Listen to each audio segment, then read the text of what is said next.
দিন দিন আওয়ামী লীগের মিছিল বড় হচ্ছে এবং সমন্বয়করা যারা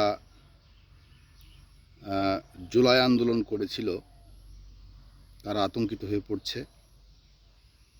কারণ যদি কখনো আওয়ামী লীগ কামব্যাক করে তাহলে জুলাই আন্দোলনে ঘটে যাওয়া বেশ কিছু ঘটনা, বিশেষ করে পুলিশ হত্যা সহ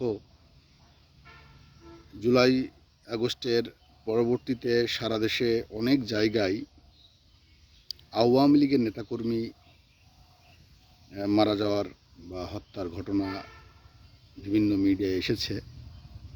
সেই সব ঘটনায় সমন্বয়কদের অবশ্যই আওয়ামী লীগ বিচারের আওতায় আনবে বলে মনে করে হয়তো সমন্বয়করা।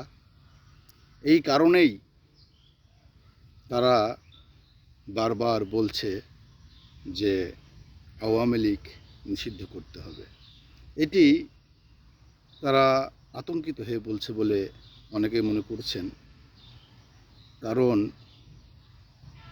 জুলাই আগস্টের আগে এবং পরে ঘটে যাওয়া যেসব ঘটনা ঘটেছে সেই সব ঘটনা যদি সত্যিকারে বিচারের আওতায় আসে তাহলে অবশ্যই সমন্বয়কদের বিচার আওয়ামী লীগ করতে পারবে। এখন আওয়ামী লীগ হয়তো নিষিদ্ধ করতে পারবে না। এই সরকার যদি আওয়ামী লীগ নিষিদ্ধ করতে পারত তবে আজকে প্রায় 9 মাস হয়ে গেছে। এই 9 মাসের আগেই করে ফেলতো। আওয়ামী লীগকে নিয়েই ভোট করতে হবে এরকম একটি আন্তর্জাতিক চাপ এই সরকারের প্রতি আছে বলে রাজনীতির মাঠে গুঞ্জন আছে।